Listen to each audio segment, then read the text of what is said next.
श्री हरे श्री गोपीजन वल्लभाय नमः, श्री कृष्णाय नमः, श्रीमदाचार्य चरण प्रभु कमलेभ्यो नमः, श्री गोसाई जी परम दयालवे नमः, श्री गुरु चरणारविंदो जयति। દ્વાદશ સ્કંદ મગધ વંશના વર્ણશંકર રાજાઓ. અધ્યાય સારાર્થ દર્શન. દ્વાદશ સ્કંદ એ આશ્રય લીલા છે, પ્રભુના ચરણોનો આશ્રય. શરણ એ દ્વાદશ સ્કંદની લીલા છે. પરીક્ષિત રાજા પ્રાર્થના કરે છે કે હે મુનિરાજ, ભગવાન શ્રી કૃષ્ણને પોતાના ધામમાં પધાર્યા પછી કોનો વંશ ચાલ્યો એ આજ્ઞા કરો. ત્યારે સુખદેવજી બોલ્યા કે હે રાજા, અમો તમારી આગળ બ્રહ્મદ્ર વંશમાં ઉત્પન્ન થયેલા જરાસંઘથી માંડી અંતના રિપુંજય રાજા સુધીના વંશ એ સર્વનું નવમ સ્કંદ સુધી આખ્યાન કહ્યું. છેલ્લે આ રિપુંજય એનું નામ પુરંજય હતું. એનો પ્રધાન શુનક નામનો હતો અને આ પુરંજયને મારી પોતાના પુત્ર પ્રદ્યોત નામના દીકરાને રાજા કરશે એવો પુત્ર પાલક, એને શિખામણ, એને રાજક મારી નંદીવર્ધન એવા પ્રદ્યોત સંજ્ઞાવાળા 5 રાજાઓ 138 વર્ષ સુધી પૃથ્વીને ભોગવશે. ભવિષ્યમાં શિશુનાગ, એને કાકવર્ણ એટલે ક્ષેમધર્મા, એને ક્ષેત્રજ્ઞ, એને વિધિસાર, એને અજાત શત્રુ, એને દર્ભક, એને અજય, એને નંદીવર્ધન, એને મહાનંદી અને આ શિશુનાગ વગેરે નામવાળા રાજા એ 10 પેઢી સુધી 360 વર્ષ સુધી કલિયુગમાં રાજ્ય કરશે. મહાનંદીનો પુત્ર ક્ષુદ્રાણીના ગર્ભથી ઉત્પન્ન થયેલો નંદ નામનો મહાપદ્મ સંખ્યાવાળો ધનનો સ્વામી થશે. આ સમયે બધી જ પ્રજા ક્ષુદ્ર જેવી અધર્મી, રાજાઓ પણ અધર્મી થશે. નંદ નામનો એક છત્ર પૃથ્વીમાં પરશુરામ જેવું શાસન કરી પૃથ્વીને પાળશે અને સુમાલ્ય વગેરે 8 પુત્રો કલિયુગમાં 100 વર્ષ સુધી પૃથ્વીનો ભોગ ભોગવશે. પછી એ નવનંદોમાંથી એકલો થઈ કોઈ ચાણક્ય નામનો બ્રાહ્મણ નાશ કરશે. પછી એનો વંશ નાશ થયા પછી મૌરી નામવાળા રાજાઓ પૃથ્વીને ભોગવશે. ચાણક્ય નામના બ્રાહ્મણ મુરિવંશ રાજાઓથી પહેલો ચંદ્રગુપ્ત જે રાજા થશે તે રાજગાદી પર બેસશે. એનો પુત્ર થશે, એનો અશોકવર્ધન, સુયસા, એને સંગત, એનો શાલિશુક, એનો સોમશર્મા, એનો સતધન્વા, એનો બૃહદ્રથ નામનો પુત્ર થશે. મુરિવંશના રાજાઓ 137 વર્ષ સુધી કલિયુગમાં પૃથ્વી ભોગવશે. મુરિવંશ એટલે મૌર્ય વંશના. પછી બૃહદ્રથ સેનાપતિ જે પુષ્પમિત્ર અને પોતાના સ્વામીને મારી પોતે રાજગાદી પર બેસશે. શૃંગ રાજાઓમાં પહેલો છોકરો થશે, એને અગ્નિમિત્ર એટલે કે ભદ્રક, એને પુલિંદ, એને ઘોષ, એને વજ્રમિત્ર, એને ભાગવત, એને દૈવભૂતિ એવા 10 પેઢી સુધી શૃંગ નામના રાજાઓ 112 વર્ષ સુધી પૃથ્વીને ભોગવશે. આ પછી આ પૃથ્વી ઓછા પરાક્રમવાળા કણવ નામના રાજાઓને હસ્તક જશે. પ્રથમ સ્ત્રીકામી વ્યાભિચારી દેવભૂતિ નામને શૃંગને મારીને તેનો પ્રધાન વસુદેવ નામનો કણવ નામનો રાજા રાજ્ય કરશે. એને ભૂમિત્ર, એને નારાયણ, આ 4 રાજાઓ 345 વર્ષ સુધી પૃથ્વીને ભોગવશે. કણવ નામના સુશર્માને મારી અને એનો સેવક અંધ્ર જાતિનો બલિ નામનો ક્ષુદ્ર થોડા વખત સુધી પૃથ્વીને ભોગવશે. એનો ભાઈ કૃષ્ણ નામવાળો પૃથ્વીનો સ્વામી થશે. એનો પુત્ર શ્રી શાંતકર્ણ, એનો પૂર્ણમાસ, એનો લંબોદર, એનો ચિબિલકુ એટલે કે મેદસ્વાતિ, એનો અડમાન, એનો અષ્ટિકર્મા, એનો હાલે, એનો તલક, એનો પુરુષભીરુ, એનો સુનંદન, એનો ચકોર, આમ 9 છોકરાઓ. છેલ્લો શિવસ્વાતિ ગોનતિ, એનો પુરીમાન, એનો મેદશીરા શિવસ્કંદ, એનો યજ્ઞ શ્રી વિજય, એનો ચંદ્ર વિઘ્ન અને એનો લોમધી, આવા 30 રાજાઓ 456 વર્ષ સુધી પૃથ્વીનું રાજ્ય કરશે. આ પછી આભીર જાતિના 7 રાજાઓ થશે. પછી ગંધર્વી નામના રાજાઓ 7 પેઢી સુધી થશે. 16 પેઢી સુધી કંક જાતિના રાજાઓ થશે. પછી 8 પેઢી સુધી યવન રાજા થશે. પછી 14 પેઢી સુધી પુલકસ રાજા થશે અને 10 પેઢી સુધી ગરુડ રાજાઓ થશે. 11 પેઢી સુધી મૌન રાજા થશે ને આ બધા રાજાઓ મૌન નામની વ્યક્તિથી ખાલી થયેલા 199 વર્ષ સુધી પૃથ્વી ભોગવશે. પછી મૌન નામના રાજા 300 વર્ષ સુધી પૃથ્વી ભોગવશે. મૌન રાજાના નાશ થયા પછી કિલકિલા નામની પુરીમાં ભૂતનંદી, વંગીરી, શિશુનંદી અને એનો ભાઈ યશોનંદી અને પ્રવીરક આ રાજાઓ થશે. તેમાં ભૂતનંદીના 13 છોકરાઓ બાલ્હિક નામના રાજાઓ થશે. પછી કોઈ પુષ્પમિત્ર નામનો રાજા થશે, એને દરમિત્ર, તેમજ 7 અંદ્ર, કૌશલ, વૈદસ્પતિ, નિષદ એ દેશના નામ ઉપર પ્રખ્યાત થયેલા એક કાલે એ માંડલિક રાજા થશે. પછી મગધ દેશના રાજાઓમાં વિશ્વસ્ફુરજી નામનો પુત્ર રાજ્ય કરશે અને બ્રાહ્મણ ઇત્યાદિ વર્ણોને પુલિંદ, યદ, મુદ્રક નામના મ્લેચ્છ જેવા બનાવી દેશે. દુષ્ટ વિશ્વસ્ફુરજી ક્ષુદ્ર જેવી પ્રજાનું પાલન કરશે. ક્ષત્રિય કુલનો નાશ કરી પદ્માવતી નગરીમાં વસી ગંગા દ્વારા સુધી આવી પ્રયાગ પર્યંતની ભૂમિને ભોગવશે. પછી સૌરાષ્ટ્ર, આવંત્ય, આભીર, ક્ષુદ્ર, અર્બુદ, માલવ આ દેશમાં વસવાવાળા બ્રાહ્મણો યજ્ઞોપવિત સંસ્કાર વગરના ક્ષુદ્ર જેવા રાજાઓ થશે. બધાએ એક સાથે એક જ કાલમાં વેદના આચારથી જે શૂન્ય થયેલા છે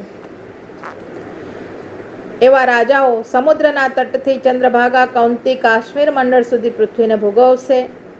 આ બધાએ અધર્મના તત્પર થયેલા અલ્પદાતા, તીવ્ર ક્રોધી, સ્ત્રી અને બાળકો, ગૌ બ્રાહ્મણોને મારનારા, પરસ્ત્રી અને પારકાના ઘરમાં લંપટ થયેલા, અલ્પ આયુષી, સંસ્કારથી હીન, રજોગુણી, તમોગુણથી ભરેલા પ્રજાને પીડનારા થશે. આ દેશના વાસીઓ મનુષ્યો રાજાના ધર્મને આચરતા એકબીજાની રક્ષા ન કરીને ક્ષય પામશે. કલિયુગનું વર્ણન છે. અધ્યાય તત્વાર્થ દર્શન. ભગવાન શ્રી કૃષ્ણએ પૃથ્વીને મૂકી પોતાના ધામમાં પ્રવેશ કર્યો ત્યારથી જ આ પૃથ્વીમાં કલિયુગનો પ્રવેશ વધારે થયો. તેથી જે આપણને પાળનારો રાજા છે એને જ પોતાના દીવાન તથા સેવકોએ વિષ દઈને મારી નાખ્યા. દીવાન અને સેવકોને વિષ દઈને મારી નાખ્યા. પોતાના વંશને વધારવા પુત્રોને રાજગાદી પર બેસાડ્યા. આવા સ્વાર્થ બુદ્ધિવાળા અધર્મી રાજાઓ ભવિષ્યમાં થશે એમનું વર્ણન આ અધ્યાયમાં છે. છેલ્લા રાજાઓ સુધી વચમાં થયેલા મુસલમાન રાજાઓ અને અંગ્રેજ થયા એનું પણ નામ ભેદથી અહીંયા અધ્યાયમાં વિશેષ વર્ણન કરેલું છે. તેમજ હાલમાં વર્તમાન કાળમાં સમયે જે રાજ્ય સત્તાધારીઓ છે એમના વ્યવહારો પ્રજા સાથે કેવા છે, તેઓના ધર્મથી વિરુદ્ધ કેવા આચરણો છે એનું વર્ણન પણ આ અધ્યાયમાં છેલ્લા અધ્યાય સુધી છે. આવા અધર્મોથી બચી એક ઈશ્વરનું સ્મરણ કરવું એ જ આ અધ્યાયનું તાત્વિક સિદ્ધાંત કહ્યું છે. પુષ્ટિ સિદ્ધાંત પ્રમાણે શ્રી આચાર્ય ચરણે કહ્યું છે, પ્રભુના ચરણોમાં દંડવત. આપણા પુષ્ટિમાર્ગીય સિદ્ધાંત પ્રમાણે બીજા કોઈ પણ કેવા પણ અનાચારી માણસો તથા રાજાઓની ચર્ચા દ્વારા પોતાના મુખરતા દોષનો ઉપજાવવો. આ મુખરતા દોષથી આપણે બચવું, કારણ કે આ બધા કલિયુગના ધર્મોથી બધામાં ખોટા વિચારો ઉત્પન્ન થાય છે જ, કારણ કે કલિયુગની માયા સર્વને પ્રભાવિત કરી રહી છે. પણ ખરા પુષ્ટિમાર્ગીય વૈષ્ણવ હોય તેઓને કોઈની પણ સમાલોચના કર્યા વગર એકાંતવાસ કરી પ્રભુની સેવા સ્મરણ કરવું. પુષ્ટિમાર્ગીય સિદ્ધાંતમાં આ અધ્યાયમાં આ જ સિદ્ધાંત શ્રી આચાર્ય ચરણે સમજાવ્યો છે. ઇતિ શ્રીમદ ભાગવત મહાપુરાણમાં દ્વાદશ સ્કંદ ઉત્તરાર્ધ વિશે આપણે આ રસપાન કર્યું. પ્રભુના ચરણોમાં દંડવત. ભગવાન કલ્કી અધર્મીઓનો નાશ કરશે. અધ્યાય સારાર્થ દર્શન. સુખદેવજી આજ્ઞા કરે છે કે હે રાજા પરીક્ષિત, કલિયુગ જ્યારે આવશે ત્યારે દિવસે દિવસે મનુષ્ય ધર્મ, સત્ય, શૌચ, ક્ષમા, દયા, આયુષ્ય, બલ અને સ્મૃતિ આ બધુંય ધીમે ધીમે નાશ પામશે.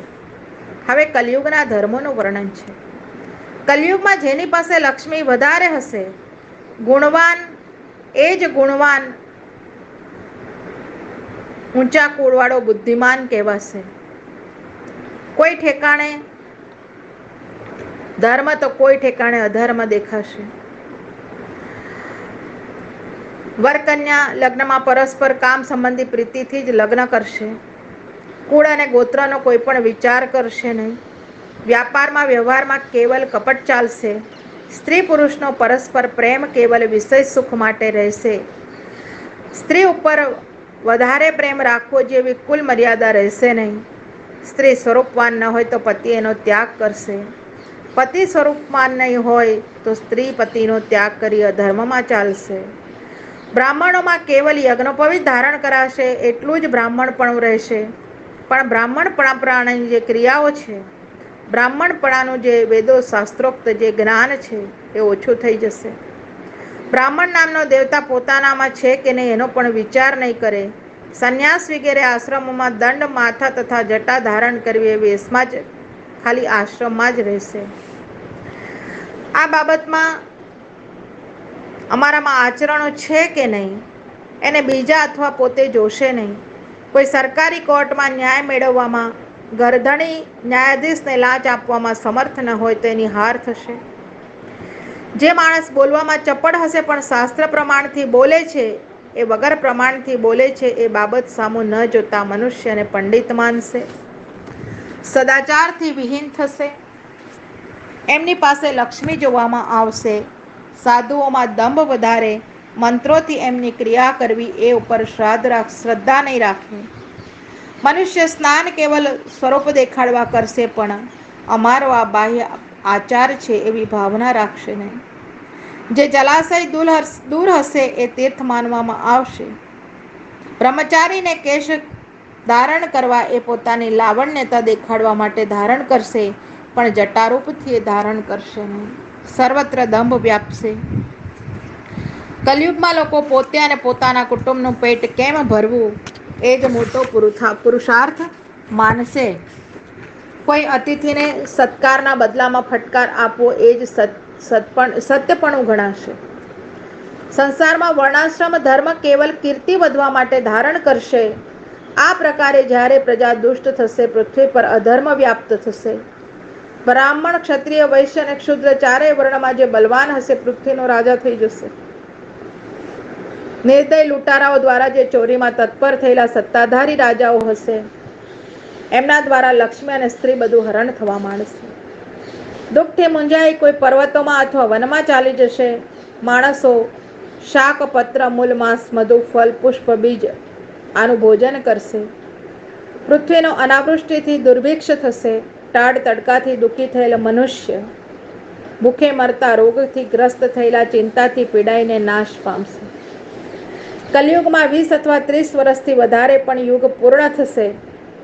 આ પ્રકારે કલયુગના દોષોથી મનુષ્યો અલ્પપ્રાથ બની વર્ણાશ્રમ વેદ માર્ગ માટે આગળ વધશે ત્યારે સર્વ નષ્ટ થશે. પાખંડી પ્રજા પણ ચોરી કરનારી થશે, અસત્ય ભાષણ કરનારી થશે, ક્ષુદ્ર જેવી પ્રજા થશે, ગાયો બકરીઓ જેવી થઈ જશે, આશ્રમ ધર્મવાળા ગૃહસ્થી જેવા બનશે, સ્વાર્થી જીવનવાળા બંધુજન બનશે, ઔષધિ પરમાણુ જેવી બનશે, સમી વૃક્ષો બનશે.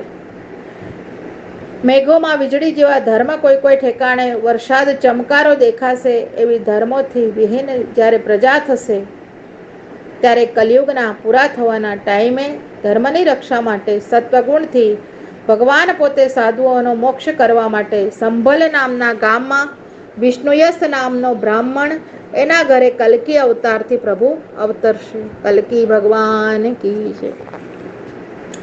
8 ઐશ્વર્યથી મુક્ત જલ્દી ચાલનારા ઘોડા ઉપર બેસી પૃથ્વીમાં ફરી રાજાઓનો વેશ ધારણ કરી ફરતા દુષ્ટ સત્તાધારીઓ રાજાઓને કરોડની સંખ્યામાં મારી નાખશે.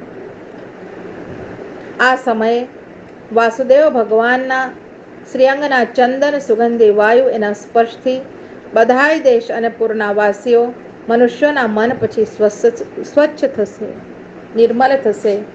વાસુદેવ ભગવાન હૃદયમાં સ્થિત થયા પછીથી ઉત્પત્તિ પણ સ્થૂલ થવા માંડશે. જ્યારે કલ્કી અવતાર થશે ત્યારે ફરી સતયુગ થશે. પ્રજા પણ સત્વગુણી થશે. જ્યારે સૂર્ય, ચંદ્ર અને બૃહસ્પતિ પુષ્પ નક્ષત્રમાં એક સાથે પ્રવેશ થાય છે ત્યારે સતયુગની પ્રવૃત્તિ થાય છે. જે રાજા જે પહેલા હાલમાં વર્તમાન છે અને થવાના જે સૂર્ય ચંદ્ર વંશના રાજાઓએ તમને સંક્ષેપથી આગળ કહ્યા. તમારા જન્મથી આરંભી નંદાભિષેક નામના રાજાની અવધિ સુધી 198 વર્ષ થશે. હે રાજન, સપ્તર્ષિઓના મધ્યમાં જે દક્ષિણ ઉત્તર પુલહકૃતુ નામના ઋષિ ઉદય સમયમાં પહેલા ઉગેલા દેખાય છે.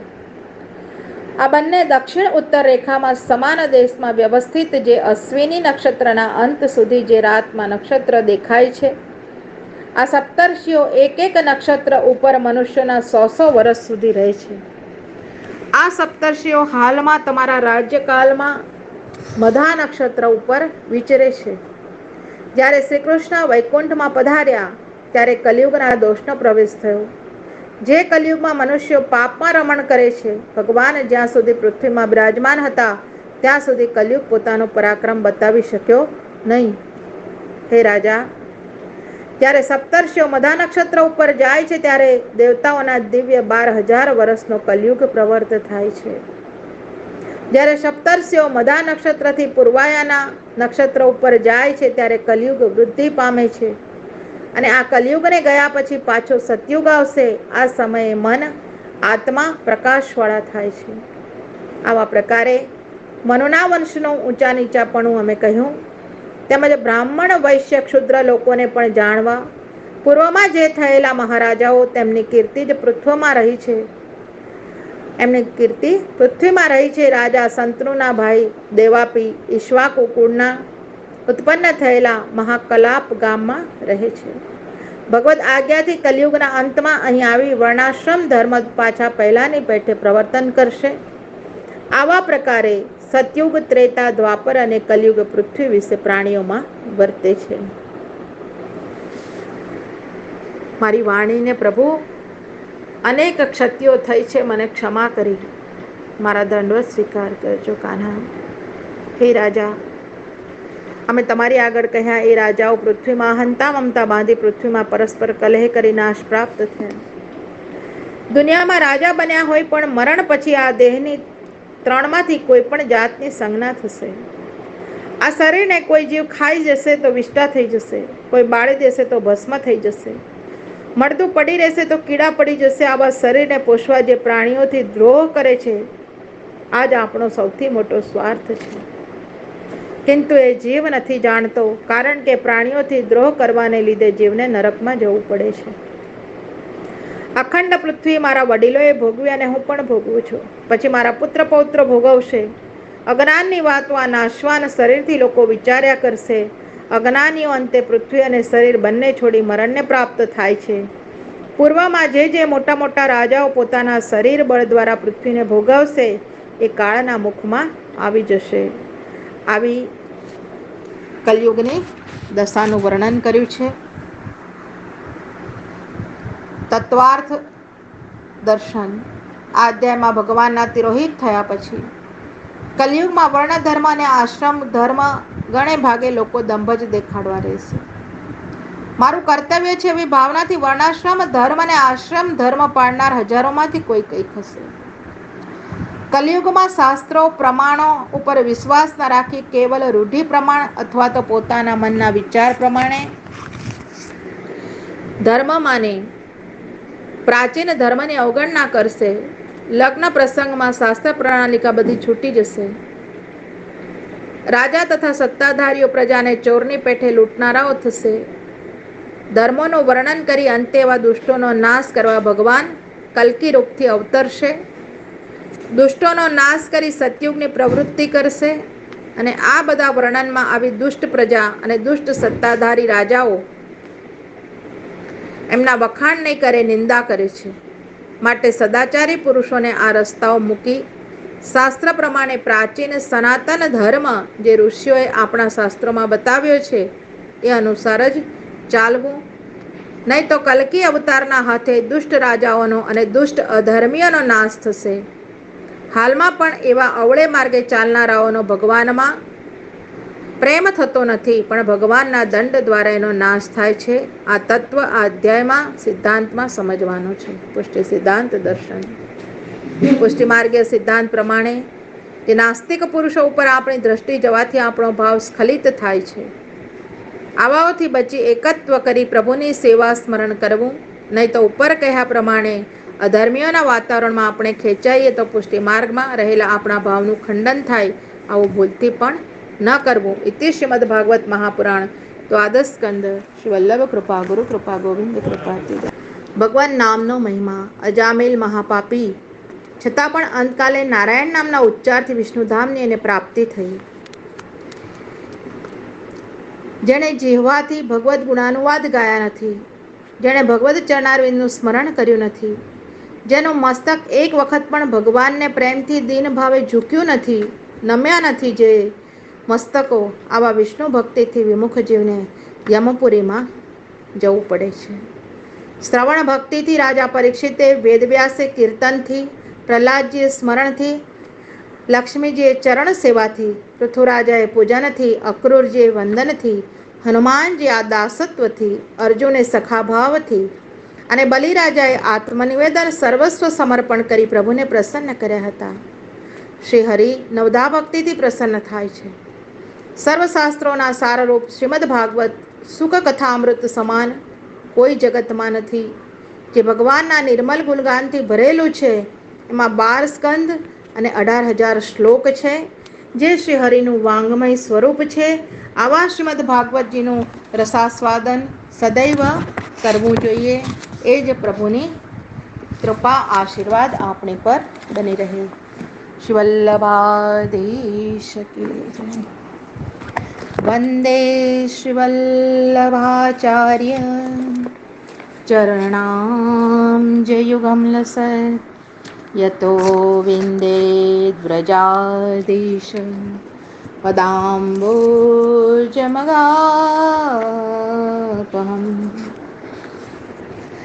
સચ્ચિદાનંદરૂપાય વિશ્વોત્પત્યાદિહેતવે તાપત્રય વિનાશાય શ્રીકૃષ્ણાય વયં નમઃ. શ્રીકૃષ્ણાય વયં નમઃ.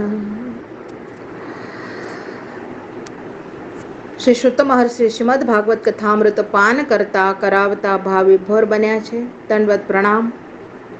એક જ ભેટ જીવ પ્રભુ ચરણોમાં ધરી શકે છે અને એ છે પુનઃ પુનઃ પ્રણામ. પ્રત્યેક શ્વાસ ધડકન પ્રાણોથી પ્રભુના ચરણોમાં દંડવત કરવા. વાસુદેવ ભગવાન શ્રી કૃષ્ણ કેવલ કૃપાનું સ્વરૂપ છે. કૃપાનાથ શ્રી કૃષ્ણ ભગવાને ભગવદ સ્વરૂપ કેવું હશે અને મોક્ષ મેળવી શકાય આવા મનોરથને સેવતા સદૈવ શ્રી બ્રહ્માજીને પણ શ્રીમદ ભાગવત પિયુષના દાન કર્યા છે. સર્વના સાક્ષી ભગવાન શ્રી વાસુદેવ શ્રી કૃષ્ણને આપણા નમસ્કાર હો. પુનઃ ભગવાનના દાન કરનારા ભગવાનના કરતા પણ મોટા શ્રી ગુરુવર્ય શ્રી યોગીરાજ પ્રત્યક્ષ બ્રહ્મ સ્વરૂપ શ્રી શુકાચાર્યજીના શ્રી ચરણોમાં નમસ્કાર હો. શ્રી શુકાચાર્યજી મહારાજ શ્રી કૃષ્ણ ભગવાન દ્વારા સુરક્ષિત એવા વિષ્ણુરાજ એટલે કે પરીક્ષિત રાજાને સંસાર સર્પના કંઠમાંથી બચાવ્યા, ભગવત ચરણોમાં સ્થાપ્યા. એ ગુરુદેવને દંડવત પ્રણામ હો. હે દેવાધિદેવ, હે દયાનિધિ, હે શ્રીનાથ, હે શ્રી કૃષ્ણ, આપ એક જ અમારા અનાથના નાથ છો. અમારું આપ એક જ સર્વસ્વ છો. નમ્ર નિવેદન છે આપ શ્રીના શ્રી ચરણોની રેણુઓમાં કે હવે આપ એવી કૃપા કરો કે વારંવાર જન્મ લેતા રહેતા કેવલ અને કેવલ હે ભગવાન શ્રી કૃષ્ણ આપના જ શ્રી ચરણ કમલોમાં અવિચલ ભક્તિ સદૈવ બની રહે. હે ભગવાન, હે શ્રી કૃષ્ણ, આપ શ્રીના શ્રી ચરણોમાં કેવલ એક જ પ્રણતિ સર્વવિધ દુઃખોનો નાશ કરી દે છે. એવા હે શ્રી હરિ, હે શ્રી કૃષ્ણ પૂર્ણ પુરુષોત્તમ પ્રભુ, આપના શ્રી ચરણોમાં અનંત કોટી દંડવત પ્રણામ. ગુરુ ચરણોમાં દંડવત પ્રણામ. શ્રીમદ ભાગવતજી મહાપુરાણ પ્રભુના યુગલ ચરણોમાં દંડવત પ્રણામ.